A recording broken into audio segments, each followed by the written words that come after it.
Mona Lisa is simply the most important single painting in the world.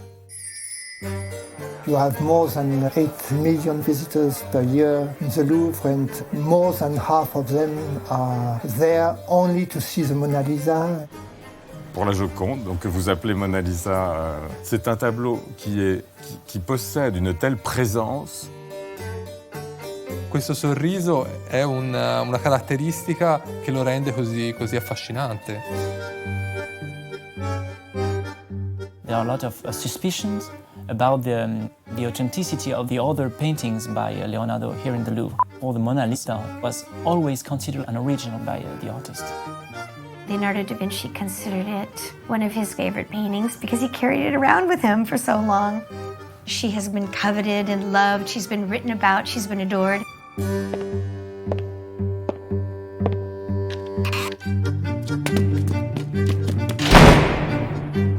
She had been taken, she had been kidnapped. This was the greatest art heist in modern times. This painting had an iconic value, but it was the very fact of the theft that transformed it into the equivalent of a kind of global celebrity. Paris newspapers reported the theft under the headline of unimaginable. This was huge, huge news all over the world. The police were virtually clueless how this had occurred. What audacious criminal, what maniac collector, what insane lover has committed this abduction? It's somebody who's got some screws loose in their head. This masterpiece had been taken by an obscure individual. Non mi è mai tornato questa faccenda qui. Come mai ha fatto questo? And it's amazing to think that for 2 full years, more, it was gone. For 2 years, it was really gone.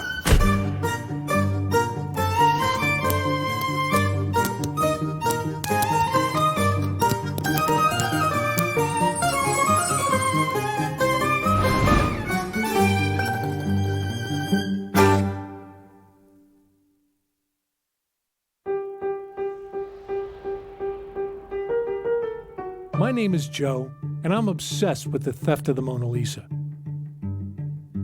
I was 25 years old when I found out the painting had been stolen, and I spent more than 30 years trying to figure out how the man who did it.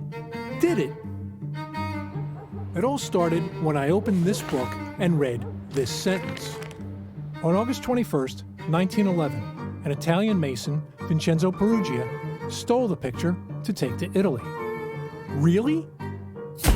An ordinary workman stole the most famous painting in the world? Look at this guy. How could such a nebbishy little guy pull off such a spectacular crime? As a somewhat nebbishy guy myself, I wanted to know that too. So I did what a nebbishy guy does. I went to the library. This was 1976, when you actually had to leave the house to get information. But there it was, the theft, the police investigation, and the recovery of the painting. You see, I was just starting out as a writer, and I thought the theft of the Mona Lisa would make a great movie, and I was going to write the script. But the more I learned about the story, the more I realized there was a missing piece to it. Why did Vincenzo Peruggia steal the Mona Lisa? Patriotism. Money. Crime of passion. Revenge. I think there are many possibilities here. Since nobody knew Peruggia's true motive, I figured I could just make it up for my screenplay. In one version, he stole the Mona Lisa to win the love of his girlfriend. In another, 2 co-workers persuaded him to steal it. In a third, Peruggia was convinced to take the painting by the ghost of Leonardo da Vinci.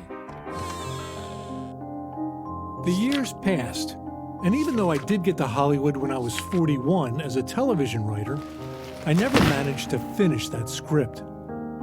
Then one day, as I was searching for anything new about the story, up popped the name Celestina Peruggia, Vincenzo's only child. That's when it hit me. Why write a fictional film about him when I could get the truth from her? So with the help of my Italian friend Letizia, I found Celestina's phone number and called her. It happened to be her 84th birthday. Buonasera, signora. Buonasera. Letizia, if you could translate, I'm very pleased to be speaking to her because I've wanted to know about her father for such a long time. I told Celestina I was making a documentary. She agreed and let me interview her on camera. Vi aspetto con tanto piacere. My wife Justine and I flew from Los Angeles to Milan. We met up with Letizia and my small Italian crew, and we went to see Celestina. Here we go.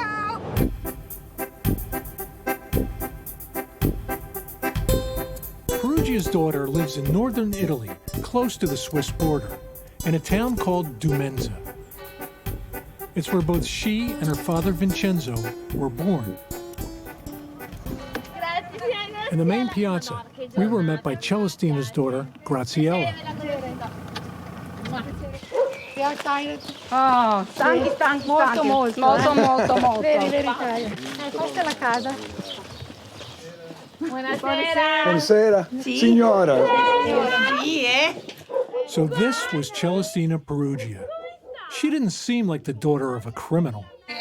She looked and acted like the little Italian grandmother I always wanted. Sì.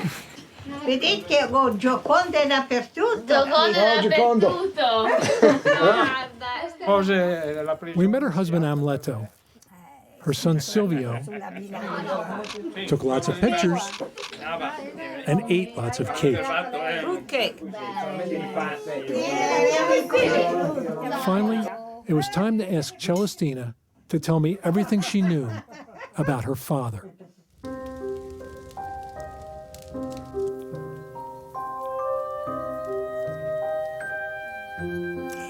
Mi chiamo Celestina Peruggia, ho 84 anni, sono la figlia del ladro della Gioconda e siamo sulla via del tramonto. Perché sta piangendo, signora? Perché mi emoziono sempre. E poi, quando devo parlare del mio papà, io non ho avuto la gioia di conoscerlo. What? She didn't know him?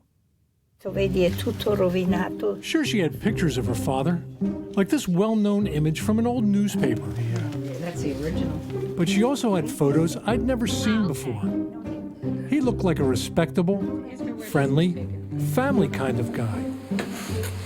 Sì. È l'ultima foto. It's the last picture of Vincenzo before his death. Vincenzo Peruggia died October 8th, 1925, on his birthday. Celestina was a toddler. E quel giorno lì, quindi io ero piccolina, camminavo, la mamma mi ha detto vai incontro al papà, e io sono andata incontro al papà. E lui aveva una bottiglia di champagne e i biscotti. È caduto ai miei piedi, fulminato da un infarto. Aveva 44 anni. Se suo padre fosse qui oggi, che cosa gli direbbe, che cosa gli chiederebbe, che cosa a suo padre? Tutto. Nearly 2 years after Vincenzo Peruggia died, his widow remarried to her late husband's youngest brother, Ernesto. Quando moriva uno, il fratello sposava la vedova. Era un'usanza del tempo. Celestina grew up raised by her mother and stepfather. But no one ever told her that her real father, Vincenzo, stole the Mona Lisa. I miei genitori non mi hanno mai detto niente, mai. It's easy to understand. Peruggia didn't come from a family of criminals. L'atto furto, e era un disonore per la famiglia, che non volevano più sentirne parlare. At 18, Celestina began working at the city hall. Her co-workers would kiddingly call her Giocondina, Little Mona Lisa. Lei non ha mai chiesto il motivo? No. When she was about to turn 20, she was finally told the truth about her father by her future husband's aunt.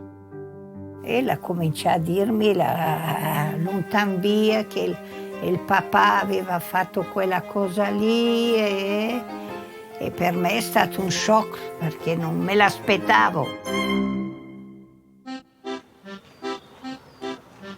As I wandered around Demenza, I noticed there wasn't a Peruggia t-shirt or Mona Lisa refrigerator magnet for sale anywhere. In fact, there was no sign the man had ever lived here. No Via Peruggia, no Piazza Peruggia, not even a Pizzeria Peruggia. In the town hall, there was a mural commemorating the Mona Lisa's return to Italy. There's the Mona Lisa and Leonardo, but no Peruggia. When I met the vice mayor of the town, a Peruggia cousin, I asked him why there was no memorial to Vincenzo Peruggia.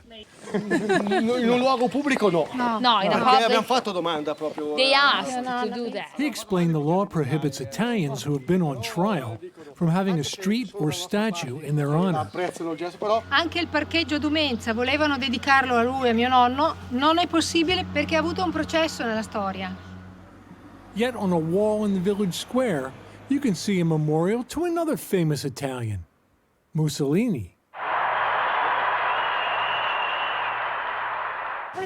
There was even this unofficial street sign. It read, "Watch out for falling Tony." Graziella said Tony was someone who got drunk and tumbled down this ravine trying to retrieve his car keys. The only place in Demenza we saw the name Vincenzo Peruggia was in the town cemetery. Celestina placed a headstone in his memory. But he's not here. He was actually buried in France. Let's talk about the theft and why she thinks her father stole the painting.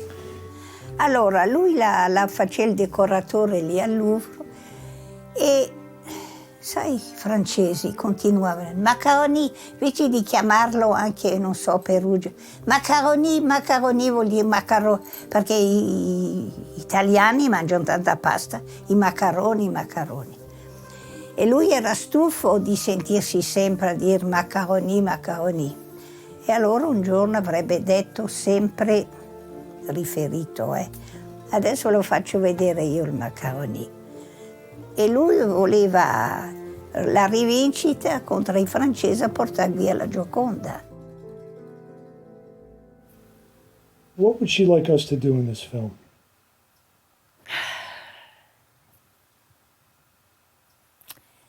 Ecco, di far credere proprio che assolutamente lui non l'abbia fatto per i soldi, che io penso nel mio intimo che facendo un gesto di quello, riportandolo in Italia. Celestina believed that her father stole the Mona Lisa out of patriotism to return an Italian painting to its home country. But I knew there had to be more to it than that. I think the Signora wants to know the truth as much as we want to know the truth. And there may be some things she won't like to hear about her father. La verità va sempre bene. Good, okay, good. I promised Celestina I'd spend the next 5 months finding out everything I could about her father. And then I'd come back to see her. Almeno prima da morire saprò bene la verità. That's all she wants. The truth. The truth. Yeah.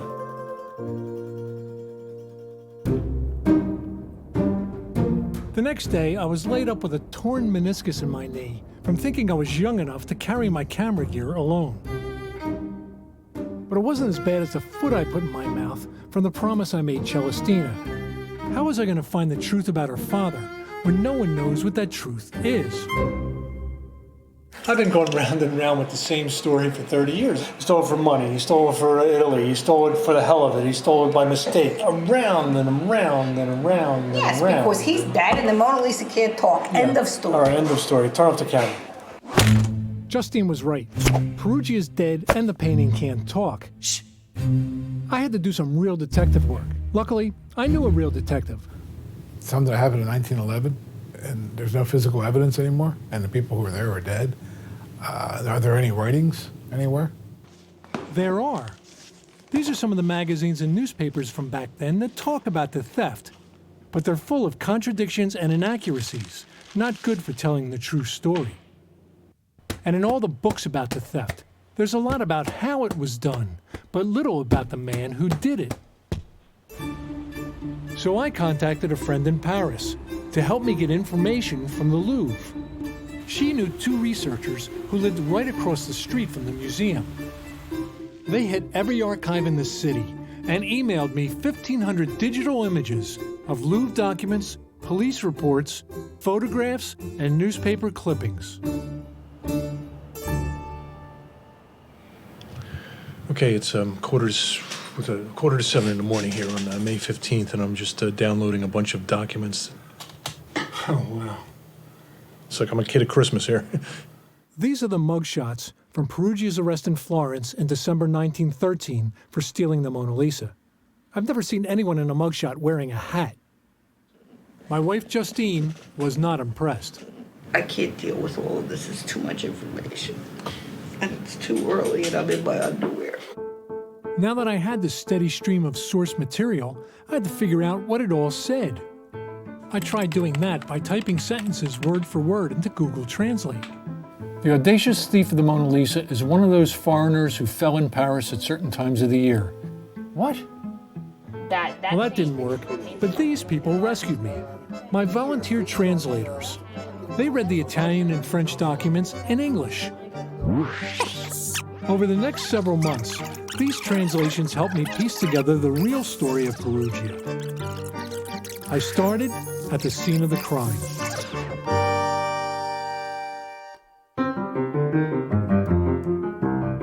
The painting disappeared on a Monday, a day when the Louvre was closed for its weekly cleaning. Most of the guards didn't notice the empty space on the wall, but the ones who did thought, en se disant, tiens, c'est bizarre, la Joconde n'est plus là. Probablement, le photographe a dû l'emporter dans son studio. On Mondays, the museum photographer often removed paintings to shoot them for postcards and catalogs. The next day, the museum reopened. The Mona Lisa was still missing.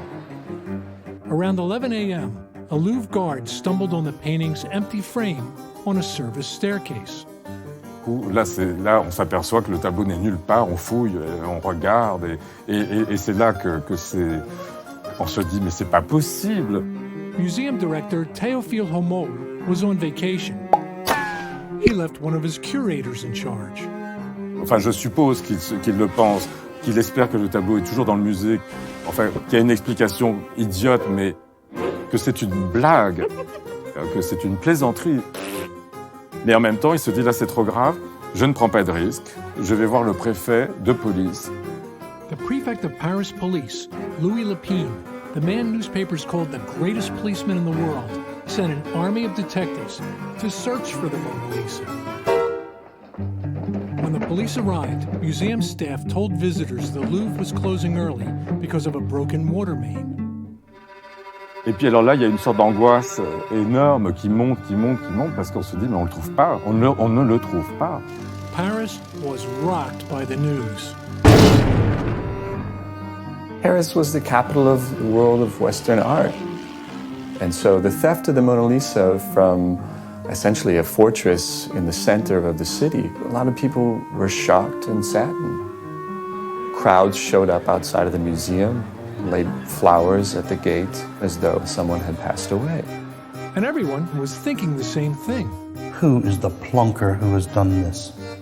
Is it one of the staff? Is it one of the guards? Reports of suspects came from all over Europe. Cops in Paris were alerted that the two men carrying two framed canvases were on a boat heading for New York. Special agents of the Secret Service, customs officials, were alerted on various elements that turned out to be nonsense. Police distributed 6,500 flyers with a picture of the Mona Lisa, so people would know it if they saw it. Mona Lisa in 1911 is not the Mona Lisa now. The Mona Lisa now is a global icon. Even the venerable Washington Post got it wrong. They published this picture as the Mona Lisa.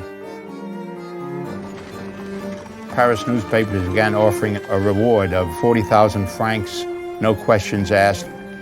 And what this meant was essentially anyone could write a letter to their newspaper editor blaming their neighbors or their rivals at work. They wrote letters by thousands. It was quite a mess. But as the weeks and months passed, the theft was forgotten. Bigger and more important headlines took the public's attention away from the search for the missing masterpiece. Then nearly 2.5 years after the theft, in Florence, Italy, the Mona Lisa suddenly reappeared. It was turned in by the man who stole it. Peruggia was taking the Mona Lisa home. He expected bands, he expected medals. What he got instead were handcuffs.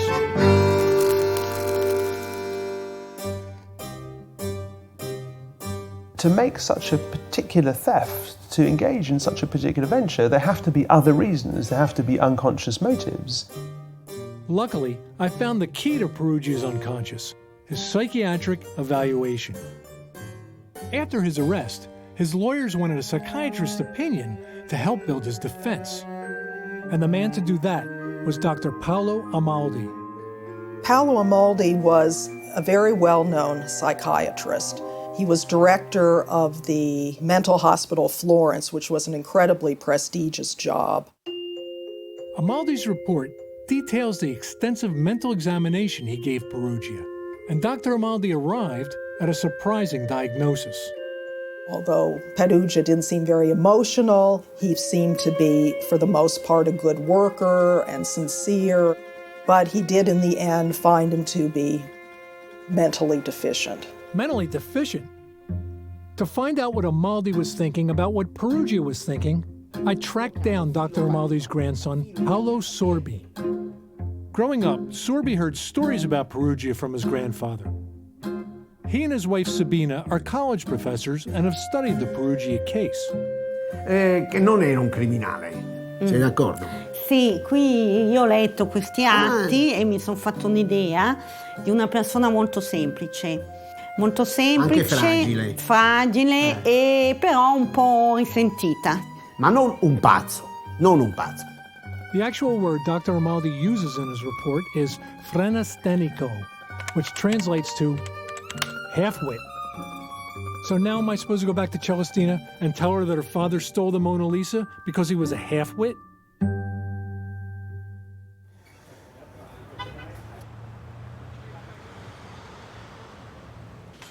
This is my friend Nando De Stefano, owner of an LA pizza shop.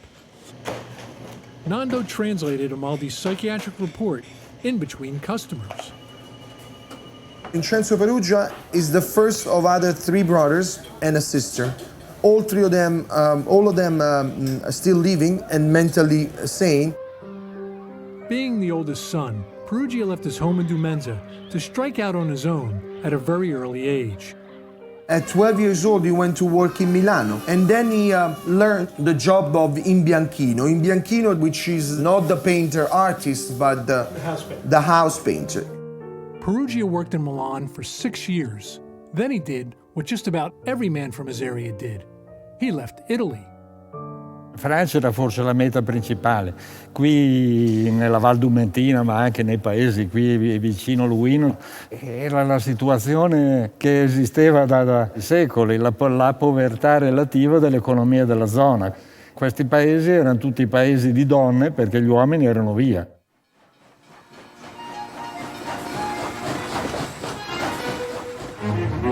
At the age of 20, Vincenzo Peruggia made the biggest move of his life, to Paris. Paris was a city of excitement and fun. To many people, you know, it was like the capital of the world, if there is ever a capital of the world. The car was now becoming widely used. The subway had opened. The movie theaters were there. It was, in every way, it seems to be a very modern city. In Paris, Peruggia continued to work as a house painter, right up to the time he fell ill with an occupational disease. The intoxicazione saturnina is due to presence of lead. So he got lead poisoning, right? Yes. In a 1902 book called Dangerous Trades, painters were at the top of a list of occupations getting lead poisoning. In the late 1800s and early 1900s, if you were a painter, you were still mixing pure lead paste with linseed oil. The painters were handling and exposed to that paste and to the paint and had the particles all over their clothes. There was especially severe exposure. This was Peruggia's second bout with lead poisoning. The first time, he went home to Dumenza for treatment. This time, he went here, the Hospital Lariboisiere. We found his name in the hospital records. He was there for 15 days. If you were treated for lead poisoning, you had lead poisoning of a severity that is rarely seen today and that any doctor would find horrifying. Exposure to lead can shrink certain parts of the brain, most particularly the prefrontal cortex that is involved with decision-making and long-term planning. There's a lot of evidence showing a strong link between lead exposure and criminal behavior. If lead poisoning can cause criminal behavior, maybe this would explain why Peruggia had 2 prior arrests. June 1908. Peruggia was in the French city of Macon, on his way back to Paris. While he waited for a connecting train, he had a meal with a little wine. Going back to the station, he saw some kids rolling terracotta pipes down the street. Vincenzo Peruggia, he stopped himself to say to these guys, "Hey, what are you doing? What is that?" As the kids ran away, Peruggia picked up the pipes, but intoxicated, he dropped one. Some passers-by saw him and shouted, "Thief! Italian!" In the meantime, the police came. For the first time in his life, Vincenzo Peruggia was arrested. The charge, attempted theft. Le 24 janvier 1909, okay, it looks like on January 24th, 1909, around midnight, Place de la République, he met a prostitute by the name of Abel Kaufman. He said that he was coming out of a bar, and all of a sudden, this woman, started to say, "Hey, what do you want to do? You want to come with me?" Da, da, da, da. But he didn't feel like, he wasn't in the mood. That's what Peruggia told Dr. Amaldi. But the woman told the police and the press a completely different story. The woman got afraid, and as she turned around, he hit her on the neck. He hit her on the neck. Even worse, he took out his pocket knife. But in the court documents we found, I discovered that Peruggia was charged with carrying a weapon and not having his immigration papers. But it says nothing about him assaulting somebody. Nevertheless, he was sent to jail for 8 days. Now maybe Peruggia's behavior was caused by his exposure to too much lead or to too much alcohol. But to him, these 2 arrests had a simple explanation. They were certainly linked in Peruggia's mind with hatred of Italians in France. Well, certainly the Italians were the single biggest immigration group in the city of Paris around this time. Ce sont des ouvriers très intelligents, très habiles, et qui sont ici très mal considérés parce que ce sont des étrangers. Ils parlent mal le français, ils n'ont pas appris à l'école, et on les considère comme des moins que rien. The Italians, at that point in history, looked as though they were going to side with Germany, and they would go to war against France. So, by association, Italians were guilty. And there were lots of people in France who just didn't like anyone from Italy. Peruggia came face to face with this prejudice when he found work with a company named Gobier. Although his bosses considered him to be a fine craftsman, his French co-workers harassed him. In fact, Peruggia was called sale macaroni, dirty Italian. That's exactly what Celestina told me. And this seems to have informed his psychology and made him, to a certain extent, in Amaldi's mind, a paranoid. And that this showed up in the fact that he took such offense to insults by the French.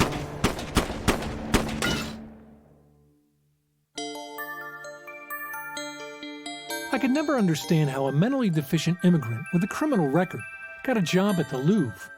Well, it happened because of this. Two masterpieces slashed within 2 months of each other by two mentally ill people. Security at the Louvre became the joke of Paris.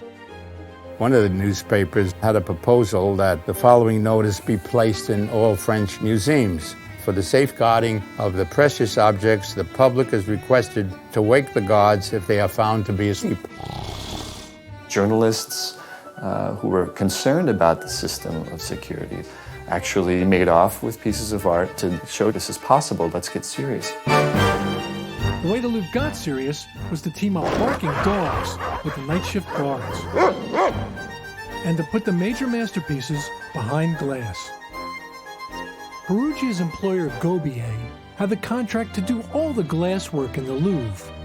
Normally they fixed windows and repaired skylights, but now the museum called upon the company to help cover 1,600 masterpieces. Peruggia was one of only 5 men entrusted to cut and clean the glass. As he worked, something piqued his interest. He heard from everybody that there was an enormous amount of paintings. They were from Italian painters. Peruggia didn't understand why all this Italian art was in a French museum, so he asked the Louvre's picture framer, Pavard. Monsieur Bavard would never answer him and always have done like a little, little smile, like, how do you say in English? When smirk, exactly. A little smirk says, oh, you fool, you don't know why. Then one day, Peruggia found out why. While he was waiting to start the job, he took a book and he started to look through, and he saw in one of the pages this caravan of paintings, statues that were coming from Italy, looted by Napoleone I, Napoleon I. When Napoleon conquered a country, he stripped it bare of its art and sent it all back to Paris. To Napoleon, Italy was one-stop shopping.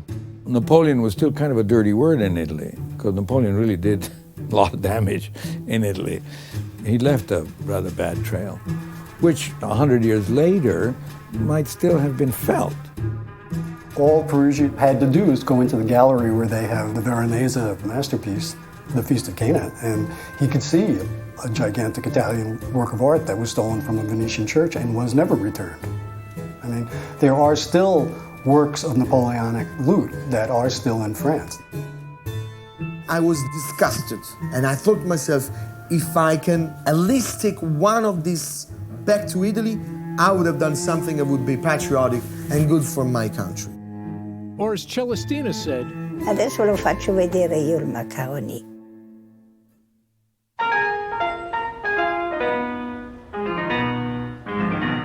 They say a criminal always returns to the scene of the crime. But in this case, it was the criminal's grandson.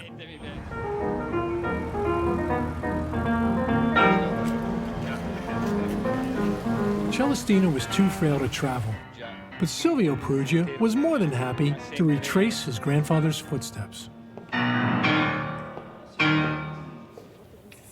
Penso che sicuramente la situazione in cui si è mosso mio nonno non era quella di adesso. Vedo che è estremamente difesa, il sorriso non definito e lo sguardo che ti colpisce dappertutto ti attraggono particolarmente. Per 2 anni è stata a disposizione mio nonno, questo senz'altro. Ha fatto una buona scelta. We filmed on a day when the Louvre was closed. There were just a few workers in the entire museum. It was easy to see why Peruggia planned to make his move on a Monday, the day the museum was closed in 1911.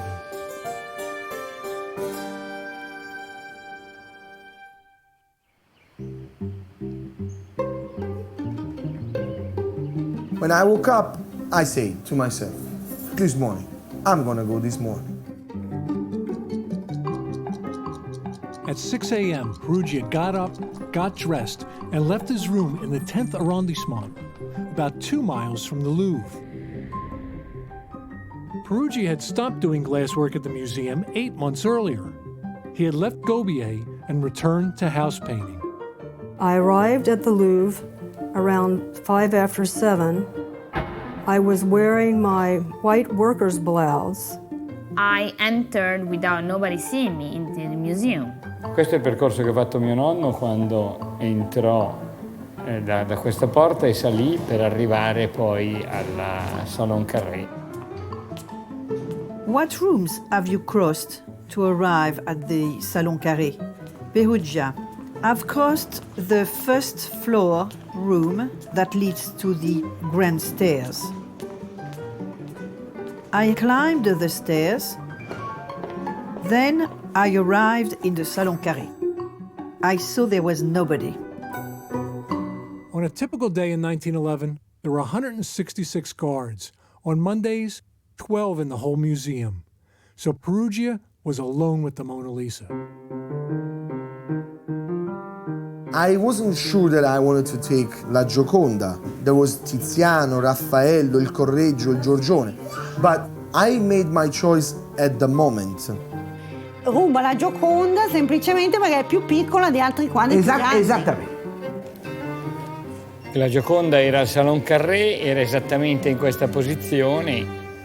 Back then, she was just another painting on the wall, not behind any protective barrier, just simply hung on 4 metal hooks. Da lì è stata staccata da mio nonno, che poi l'ha portata in questa direzione.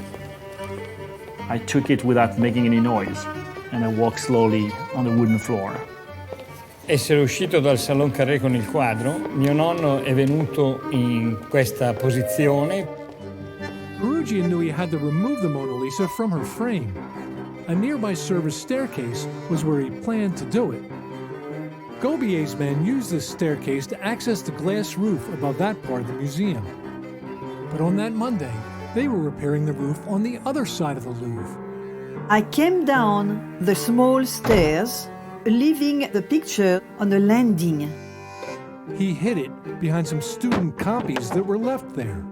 I went to the end of the stairs to see if I could get out. Peruggia knew he could use the door at the bottom of the service staircase to exit the museum. He'd get out even faster than he got in.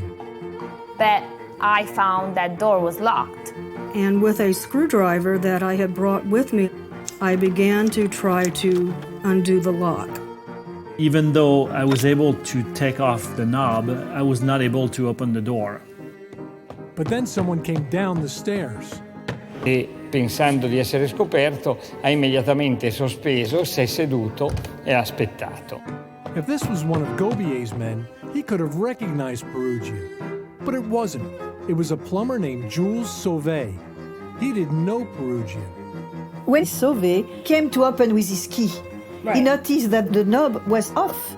He asked me about it, and I said to him that I didn't know anything.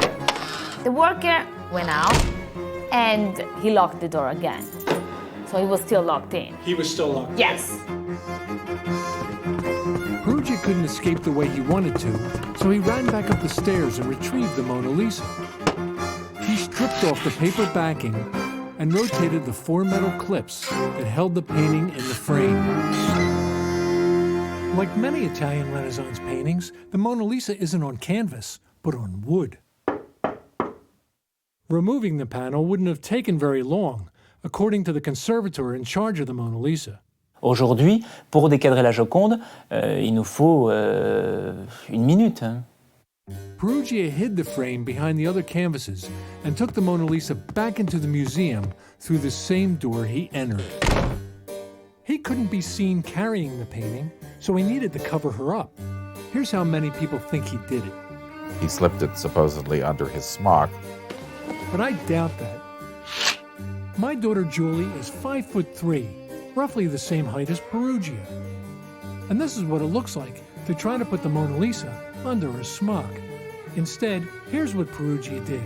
Took off his smock, wrapped it around the painting, tucked it under his arm, and walked out of the museum the same way he came in.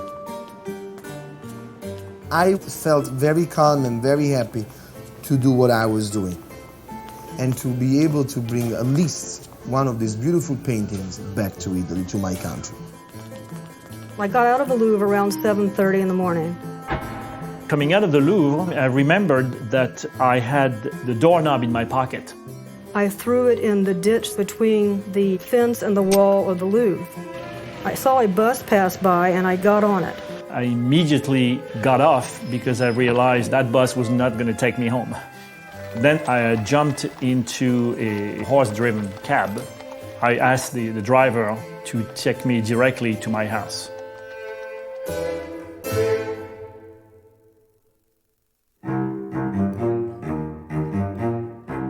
From the moment the theft was discovered, the best police minds in Paris were hard at work trying to solve the case. You walk into an investigation, and as a detective, you have no clue who did this crime. Okay, you have no idea. It could be anyone in the world. One of the first suspects police had was a mysterious young man museum guards often saw staring at the Mona Lisa. Perhaps someone had fallen in love with the painting and couldn't resist. It made sense, given the Mona Lisa as a kind of original sex symbol in Western art. Je ne peux pas vous le dire, je ne sais que par les journaux. Le vol de la Joconde, c'était les étrangers. Foreigners like the Germans. What better time than to blame it on the Germans, who were about to start World War I? Many people thought that it was stolen by Americans because a lot of wealthy Americans were buying a lot of European art. J.P. Morgan being the foremost of them. Yeah, and that it had left France. One of the theories circulated was that the Mona Lisa was to be found in a luxury apartment in Manhattan. Well, we haven't even talked about Picasso. Yep, Picasso. Spanish-born Pablo Picasso and his Polish friend Guillaume Kostrowicki, better known as the poet Apollinaire, were both brought in for questioning. Picasso had used stolen statues from the Louvre as models for his most important painting of this period, Les Demoiselles d'Avignon. Picasso didn't know the statues were stolen. He had bought them from the thief, a man who had been an assistant of Apollinaire. Guillaume Apollinaire was brought in for questioning and she spent a week in jail. Oui, nous, on voit le poète, mais la police voit l'étranger. Et elle est persuadée, Apollinaire fait partie d'une bande internationale qui a volé la Joconde. Et Picasso se défend en disant que, bon, lui n'est pour rien dans cette affaire. Et pour enterrer l'affaire, il fallait faire restituer au Louvre les sculptures, ce qui a été fait. The police thought they finally had a break in the case when they discovered there were two eyewitnesses. The first was Sauvé, the plumber who saw Peruggia in the staircase. But here's how Sauvé described the man he saw. He seemed to be tall, 5'3", with hair and beard red. Red?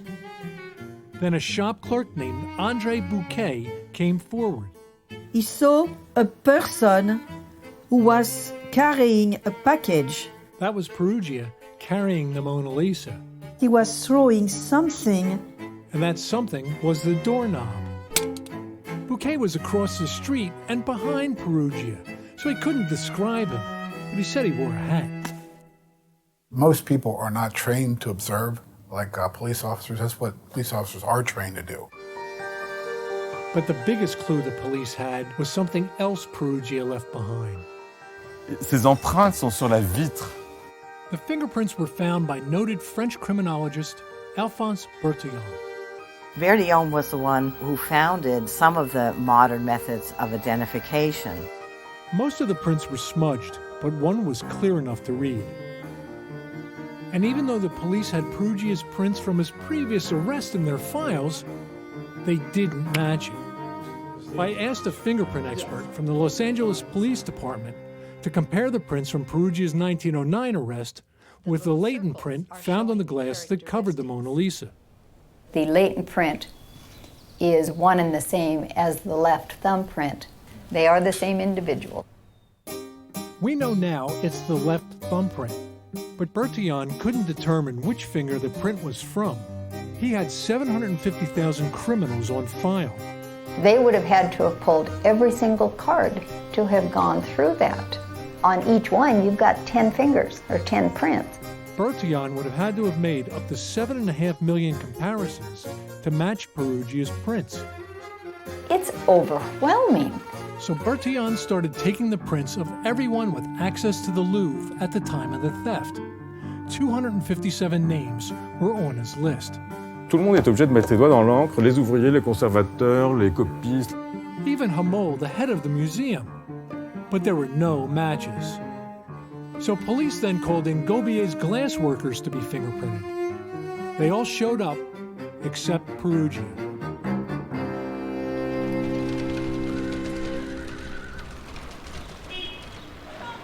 This was Peruggia's neighborhood in Paris. At the time, the Italian ghetto. He rented a tiny room at 5 Rue de l'Hôpital Saint-Louis. Ora andiamo lì a vedere dove era questo numero 5. There we go. Number 5, the address for the entire block of flats. Which room was Peruggia's? I'd have to ring doorbells all afternoon.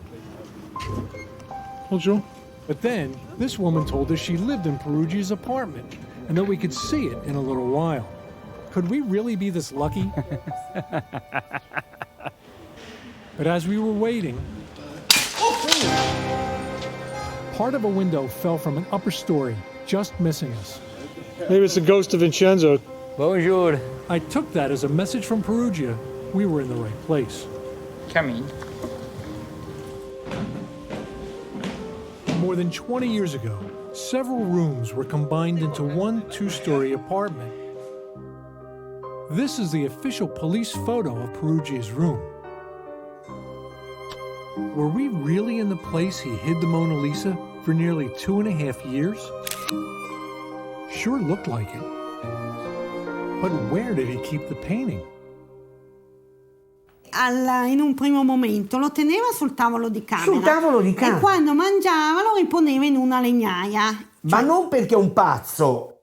So was the painting on the table when Peruggia got a surprise visit from Inspector Brunet of the Sûreté, the French FBI? That's what Celestina thinks. Allora lui è andato lì dal mio povero papà, cercon di qua, cercon di là, tutto dappertutto. Ha fatto il verbale, che la Gioconda non c'è, firmato dal prefetto sulla Gioconda. Funny, but false. So is this it? In the Paris archives, my researcher Stéphane found a new cache of documents. Inside of it, there's almost everything that's about the case. All right. One of the items was the actual police drawing of Peruggia's 9x16 room. And I saw there was originally a closet next to the room. In fact, you could see into the closet from a window over his bed. And this is where Peruggia said he hid the painting. The painting was where I kept my wood for the fireplace. So why didn't Brunet find the Mona Lisa?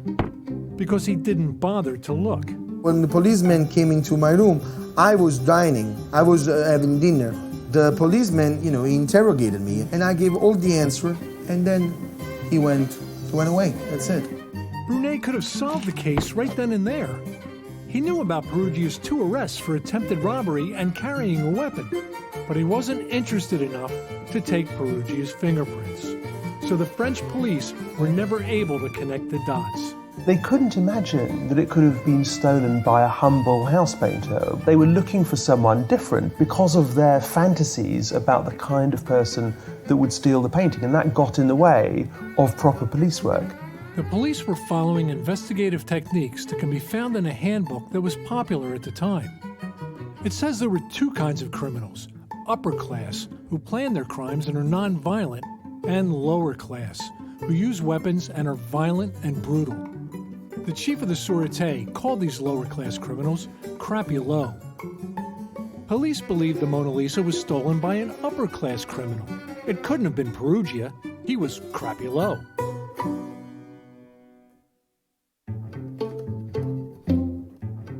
Even today, there are people who think Peruggia couldn't have been the brains behind the crime. That's why you'll see this name popping up as the man they think was the true mastermind of the theft. He was the Marquis de Valfierno. This was a man who was shrouded in mystery and still is, but he was such a delicious con man. The story goes that Valfierno had a forger make 6 perfect copies of the Mona Lisa that he sold to American millionaires who thought they were buying the original. Peruggia, he was just a patsy hired to commit the theft. And according to Valfierno, the only purpose in stealing the Mona Lisa was in creating international headlines, which he did. The origin of the story was an article published 20 years after the theft in the Saturday Evening Post. It was written by an American journalist named Carl Decker. Decker got his training as a newspaperman under William Randolph Hearst. Hearst journalism was very sensational. It was journalism where you couldn't tell where fact left off and fiction began. We spent months researching Decker to see if his Valfierno article was fact or fiction. And what I found is where Decker may have gotten his story. I think he lifted it from accounts of other criminals of the day, like a con man who sold bogus art to American millionaires, and a big-time crook who was suspected of trying to sell a forgery of the Mona Lisa. Sound familiar? And Decker didn't even bother to check the facts he used about the masterpiece. He said the painting and its frame weighed nearly 220 pounds. Non, le tableau de la Joconde, c'est un tableau en fait très léger. J'ai déjà pris dans mes mains, avec le cadre comme sans le cadre. Très facile à prendre. Hein. And what about those 6 forgeries? That's one of the main reasons for not believing the story. It's almost 100 years later. Where are these 6 copies? I asked a professor who studied Decker if we can believe this story. Journalists often say, does it pass the sniff test? Does it pass the smell test? It's an entertaining story for sure. It's a detailed story, but in the end, is it plausible? Is it likely?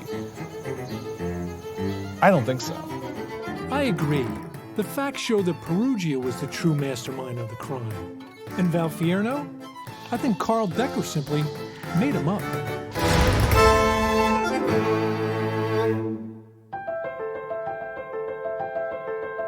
I kept on working, not thinking about going back to Italy anytime soon and hand over the painting, because I wanted to let some time go by and have the memory of the theft fade. So Peruggia let 2 years, 3 months, and 17 days go by. Nobody said to him, you're going to take this and hide it under your mattress and sit on it for 2 years. He did this day by day. In my experience, that's exactly what happens. Then Charlie Hill told me the story of master thief Adam Worth, who stole Gainsborough's The Duchess of Devonshire in 1876. And he carried it around in a suitcase for 25 years. So in the scheme of things, Peruggia didn't have the Mona Lisa all that long. What the hell was he doing in those 2 years? Did he ever take it out to look at it and admire it, or did he ever show it? Well, he couldn't have shown it. Turns out he did. I showed the painting to Lancelotti only. He showed the painting to Lancelotti only? Lancelotti. Is that what he said? Yeah. Vincenzo Lancelotti was an immigrant house painter from the same region of Italy as Peruggia. Lancelotti era un amico di mio nonno con cui suonavano tra l'altro. C'era un'amicizia profonda. Suonavano assieme, vivevano assieme, avevano le stesse donne e così via, insomma, quindi era un po' un mondo molto legato. Peruggia counted on Lancelotti so much, he claimed that he let his friend keep the Mona Lisa for 6 weeks as he built a custom crate to hold his treasure.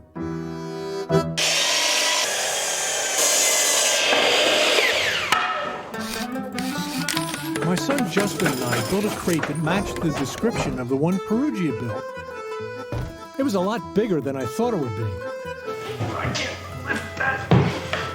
A crate this big and room as small as his? It's no surprise that somebody saw it, namely Peruggia's girlfriend. I had, as a lover, somebody whose name was Matilda. After his arrest, French newspapers reported he fell in love with Matilda because she looked like the Mona Lisa. Yeah, if the Mona Lisa was a blue-eyed blonde who wore a headband, because that's what Matilda looked like. She was a German from the Alsace region. She declared to have gone a dozen of times in the room of the Rue de l'Hôpital Saint-Louis. So she visited him. And on one of those visits, she saw the crate. I noticed a crate in white wood. And I told him that once married, I didn't intend to keep it. Well, there was no marriage. In fact, Matilda dumped him after finding letters from other women in his room. Eventually, she left Paris for good.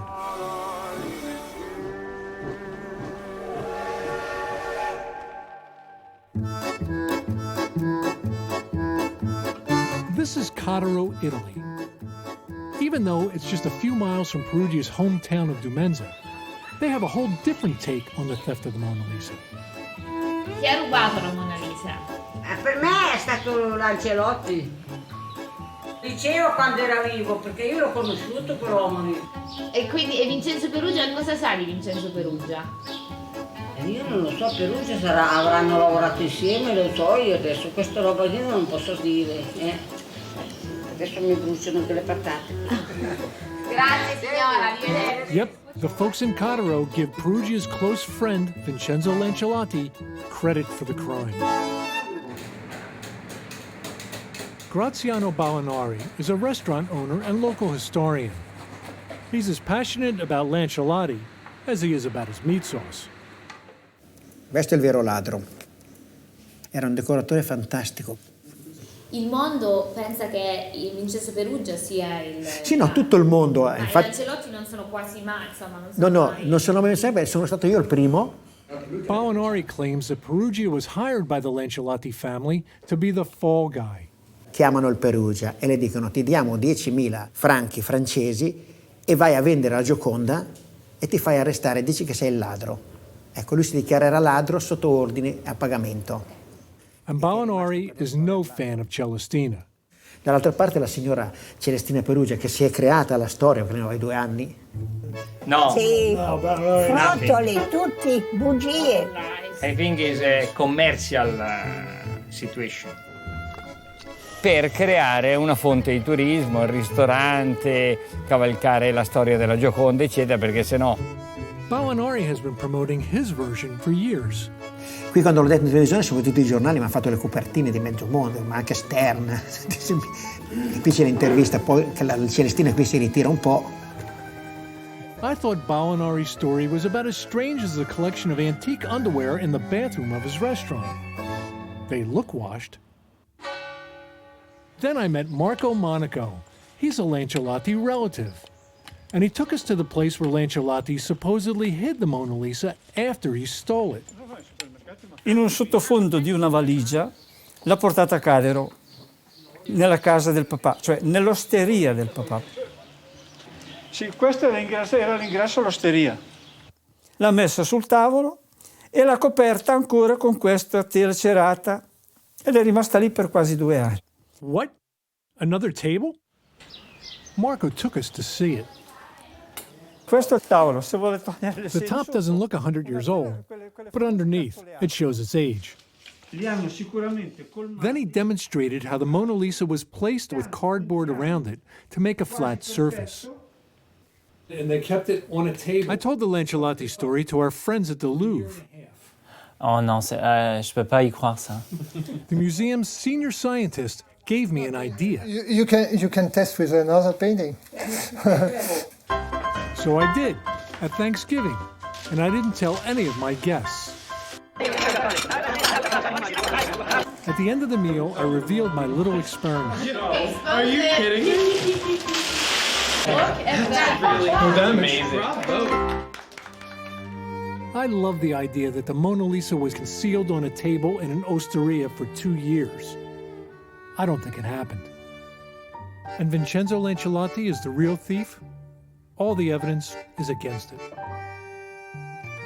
I told Graziano Ballinari that Peruggia's fingerprints were found on the glass covering the Mona Lisa. Who says that? In the police reports. Nell'atto di He never heard that before.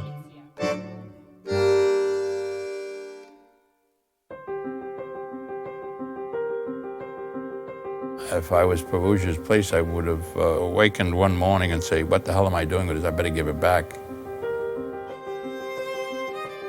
On December 7th, 1913, Peruggia had a farewell dinner at his favorite cafe. Feeling generous, He gave the waitress a 5-franc tip. He's got this painting. He knows if he gets caught with it, he's going to go to jail. It's going to be a bad time for him, and he needs to get rid of it. He let his friends and relatives know that he'd be leaving for Italy the next day. Vincent told us he had something very important to do that would bring him fortune, glory, and honors. So Peruggia wrapped the Mona Lisa in cloth, then put her in the crate, covering her with a false bottom. Then he filled it with clothes, tools, even his mandolin.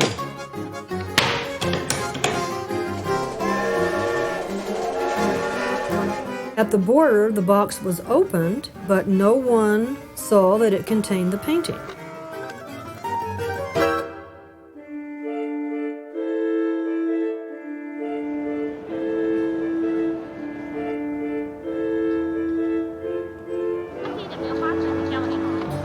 Allora,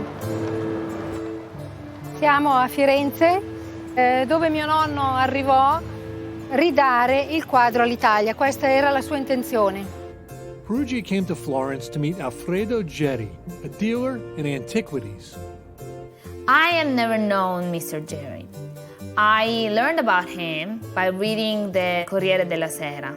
Peruggia read this Italian paper in Paris. He saw an ad for Geri's Florence gallery. So I wrote him. I wanted to know what Peruggia wrote to Geri, so I came here. Siamo all'Archivio di Stato di Firenze. We met with archive official Salvatore Favuzza. He brought us Peruggia's file. Yeah. Egregio signor Geri. Yeah, that's the letter. Parigi. Can you read it? Okay. Scrive: Egregio signor Geri, abbiamo l'onore di portare a vostra conoscenza alla vendita del capolavoro vinciano, la Gioconda. Wow, right off the bat, he's talking about selling the Mona Lisa. Then on the next page, he unfurls the Italian flag. Vi saremo molto grati se questo tesoro d'arte ritornasse in patria. He signs the letter Monsieur Leonard V, as in Leonardo da Vinci. The day Peruggia arrived in Florence, he went to Geri's shop on Via Borgo Ognissanti. E qui è il 12. So che qua, io sono la nipote della Gioconda, c'era il negozio dell'antiquario Geri. Lei mi saprebbe dire qualche cosa, qualche informazione? No, assolutamente proprio. No. Geri may be forgotten at his old place, but I found the 1914 magazine article that he wrote about his first meeting there with Peruggia. At 6 o'clock precisely, Leonard came. I said to him, "Did you bring the Gioconda?" Yes, I have, but it's in my hotel. But is it the real Gioconda? You're not fooling me? I'm just gonna tell you that is authentic. How much are you asking? 500. I finish his sentence and I say, 500,000 lira. Yes. In 1913, 500,000 lira equaled $100,000, or about $2,970,000 today. Back then, you might have called that, patriotism. But today, we call it ransom. By the end of the meeting, they had a deal. Peruggia agreed to show Geri the painting the next day. Then Peruggia returned to his hotel to spend a last night with the Mona Lisa.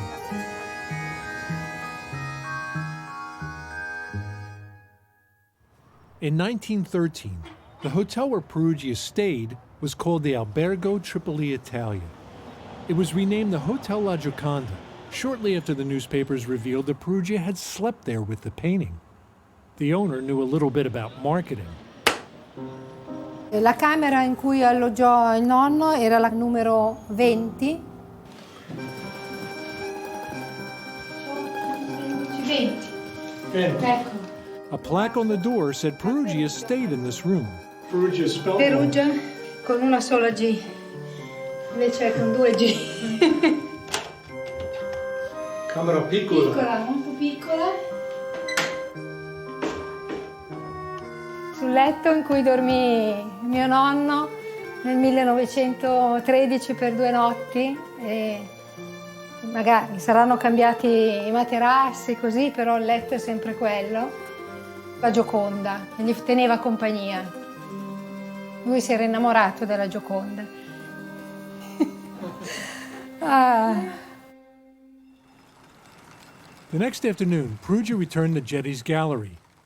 Giovanni Poggi, the director of the Uffizi, Florence's biggest museum, was there. Oggi che per noi, per il nostro ambiente, è una figura mitica, è stato davvero un grandissimo sovrintendente.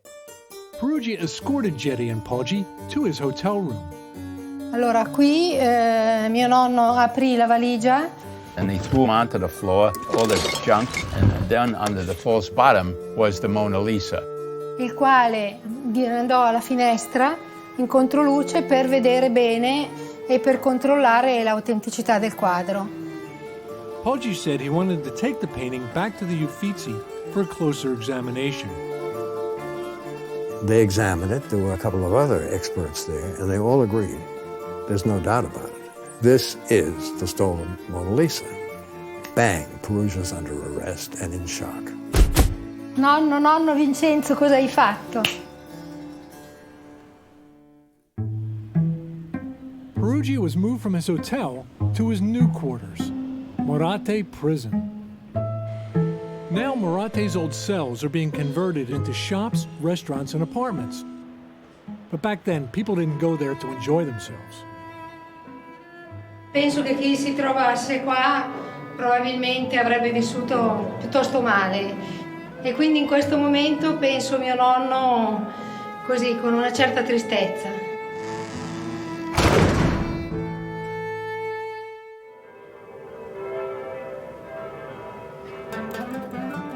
As Peruggia sat in prison, the Italian people celebrated Mona Lisa's return.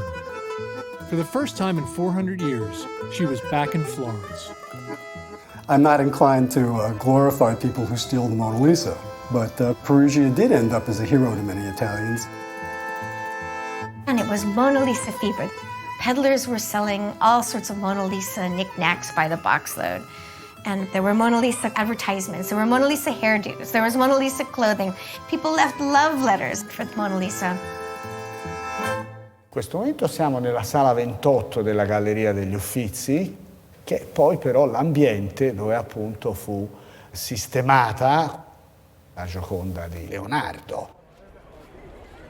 30,000 people passed through the gallery in just 4 hours to glimpse her for just a few seconds. The ones who couldn't get in, right. After her week in Florence, the Mona Lisa traveled to Rome and was officially handed over to the French ambassador.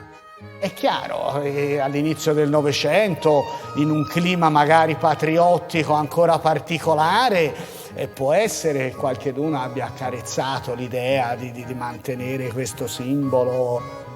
Nevertheless, the Italian government did not for a second think they could actually keep the Mona Lisa.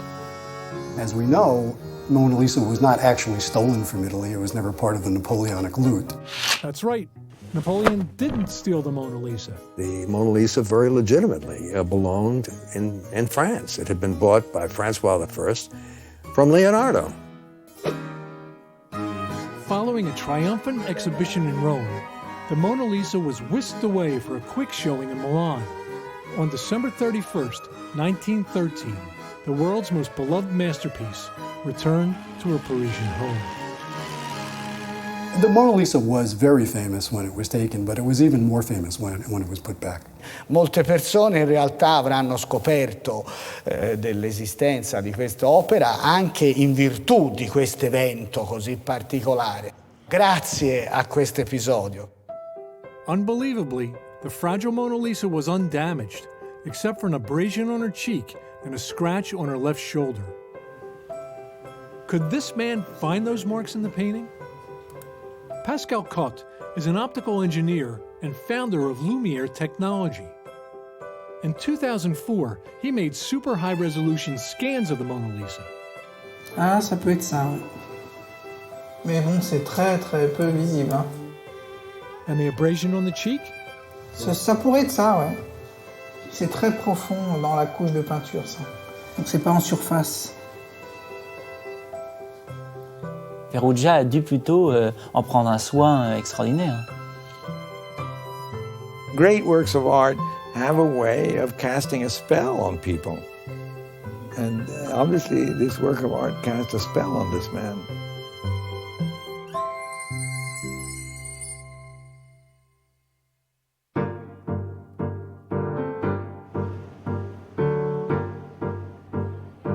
Vincenzo Peruggia's trial began in Florence on June 4th, 1914. Molti italiani hanno difeso lui come campione dell'Italia contro la Francia e quindi si è trovato a essere non più un ladro, ma un ladro patriota. The prosecution thought they had an open and shut case against Peruggia. They were simply trying to argue that he was rational, he was in his right mind, he just wanted to steal the painting and sell it and make money, and therefore he's guilty. The only thing I had in mind was to give a gift to Italy, and I didn't intend to make any money of it. But the antique dealer Getty testified that Peruggia wanted 500,000 lira. And then the prosecutor brought up Peruggia's trip to London the previous summer. Peruggia admitted that while there, he went to see the art dealer Henry J. Duveen. I found this 1935 book written by a Duveen nephew. He said that his Uncle Henry met a seedy-looking foreigner who was trying to sell him the Mona Lisa. Who? Me? To offer La Gioconda to the English? Who says this? It's fake, it's false, it's a lie. When it was time for the defense, Peruggia's lawyers played the only card they held, Dr. Amaldi's diagnosis of mental deficiency. From Amaldi's point of view, he's only partially responsible for his crime. He didn't have full control over his actions. He was very childish and misunderstood the legal consequences of bringing the picture back into Italy, showing that he really wasn't totally mentally competent. In court, the prosecutor disagreed with the psychiatrist's conclusion and said Peruggia was fully responsible for his actions. Doesn't it take some degree of intelligence to do what he did, to pull it off? So why would Amaldi say Peruggia was mentally deficient if all the evidence was to the contrary? If Amaldi was sympathetic with his patriotic cause, this may have at least unconsciously helped to form his opinion. And it is possible he inflated this mental weakness in order to protect Peruggia. According to Amaldi's grandson, that's exactly what happened. Mio nonno era nel Partito Socialista, ecco, e quindi vede una ingiustizia dei lavoratori emigrati italiani e allora lo aiuta. Amaldi wanted Peruggia set free. The tribunal disagreed. Ecco, questa è la sentenza. Viene condannato Peruggia alla reclusione per 1 anno, 1 e giorni 15. Ecco.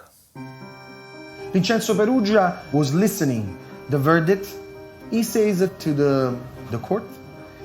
He had brought the smile of La Gioconda and so brought the smile on the face of the Italian people.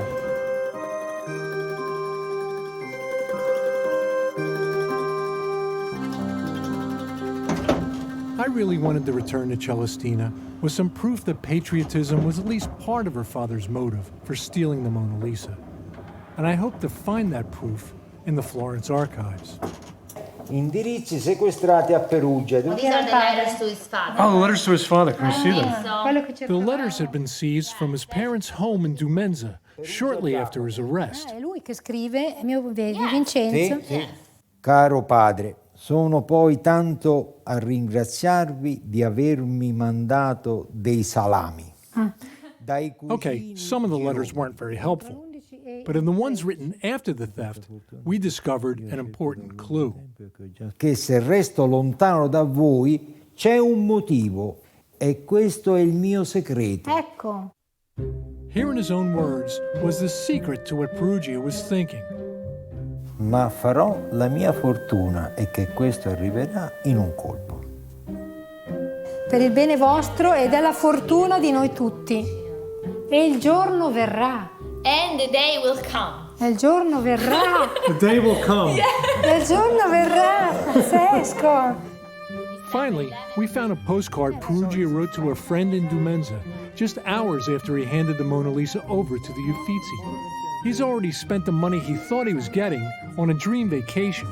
Vado forse a Napoli, Salonicco o monastero. monastero. Ah, mamma mia. Crociera nel leggero, rimontando nell'Adriatico fino a Venezia. Voleva fare un giro. Però. Are you surprised about your grandfather? Sorpresa. Molto sorpresa. Should we tell your mother? Io penso. Lo dobbiamo dire a tua madre.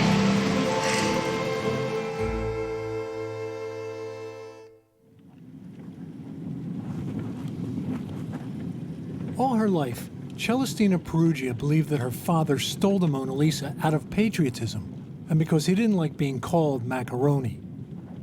But now it was time to return to Demenza and tell her the truth. I was concerned about how she would take the news. After all, she was 84 with a heart condition. Oh, your heart hurts. Tell Signora that we saw her father's apartment in Paris. I told her what we learned about her father's life, his lead poisoning, his work at the Louvre. And I showed her some pictures I thought she'd enjoy. See? Ah! Like his room in Paris. Bello. Silvio and the Louvre. Questa è la vera o una copia? No, la vera. Ah, la vera. But then we came to the letters. Perché voi credete che io non mi ricordo più di voi e della casa, del bel paese dove io sono nato? No, o cari genitori, no. E appunto in questa Parigi, qui farò la mia fortuna o morirò. Che sperava di far fortuna con, non col Superenalotto, ma con qualcos'altro. O farò fortuna O morirò. o morirò. Lì è la chiave del mistero. Questa è la chiave, purtroppo. Non c'è molto dello sfondo patriottico. I don't know, do we want to do more? Sì, possiamo. Miei cari genitori. As Silvio read the letters, Vincenzo's veiled promise of a fortune popped up in every one. E che abbiate a godere del premio che vostro figlio sta per realizzare per voi, che un giorno non lontano vi farò tutti contenti. C'è un motivo e questo è il mio segreto. I could see Celestina sink under the weight of her father's words, and I started to wonder if I'd done the wrong thing. Ricevete tutti un abbraccio ed un bacio, arrivederci sempre, vostro affettuosissimo figlio Vincenzo. Oh, basta adesso, basta lettere. Va bene. C'è il furto da una parte, però lui ci vede il miglioramento della famiglia, il guadagno. Allora, digli tante grazie che mi ha fatto tanto piacere. Sono stato tanto contento. You contento? Sì. Vincenzo Peruggia didn't serve his full sentence. His attorneys filed an appeal. Riduce a Vincenzo Peruggia la pena della reclusione mesi 7 e giorni 8. Il Peruggia sia immediatamente posto in libertà qualora non osti altra causa. Wow. They set him free. But Peruggia didn't stay free for long. World War I broke out a few days after his release. He served in the Italian army, but was taken prisoner by the Austrians and held as a POW for 2 years. At the end of the war, there was no work in Italy, so he returned to Paris, this time using his actual given name. I francesi avevano detto che lui non doveva più mettere i piedi in Francia. Invece lui ha beffato i francesi ritornando col nome di Pietro, e logico è. With him was his young wife. He couldn't resist taking her to the Louvre. Quando lui ha portato la mia mamma davanti alla Gioconda, la mia mamma si sentiva tutta tremare dentro e ci ha detto: ma non hai paura che ti riconosco? No, lui ha detto no. Ha detto alla mia mamma: marciranno le tegole dai tetti, ma il mio nome rimarrà famoso. Vincenzo Peruggia lived the rest of his life in Paris, never committing another crime. He was buried in a Parisian cemetery in 1925. This was his gravesite, but after 30 years, the cemetery needed the plot, so what was left of his body was moved to the bone locker. The cemetery attendant told me I was the only person to ever ask him to see the grave of Vincenzo Peruggia. Moi, personnellement, après qu'on s'intéresse à une personne qui a volé la Joconde, j'ai un peu du mal à comprendre, quoi. Mais bon, c'était un voleur, c'est tout, quoi. C'était un voleur.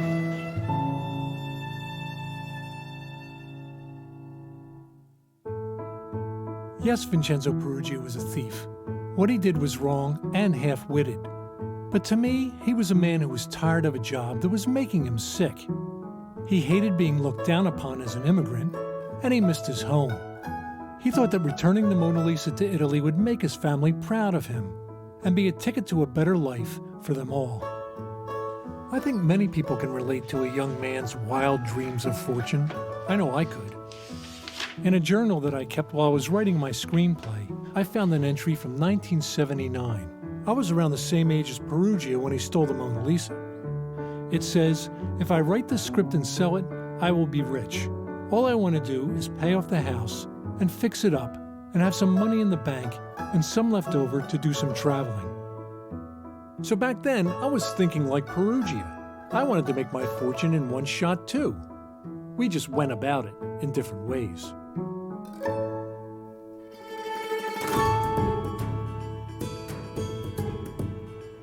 Before I left Dumenza, there was one last thing I had to do. I thought that if the town could remember Mussolini and Falling Tony, why not its most infamous son? On our first visit here, we were told there couldn't be a memorial to Peruggia on public property, but we could put one on private property, like the house where Vincenzo Peruggia was born. Ciao! So here I was, finally at the end of this unimaginable journey. It began with Vincenzo Peruggia being just a name in a book, and it ended with me actually helping his daughter understand the father she never knew. Bello. Tutta la troupe. And because of all of that, the Peruggia family became like my family. Solo, Con oggi chiudo la storia della Gioconda. Qualunque persone che verranno per chiedermi della Gioconda, io dirò ho chiuso, non voglio sentirne più parlare. Capito? Capito, grazie. Chiuso. Ecco. So thanks to Celestina, I could finally say something I waited more than 30 years to say. The film is done.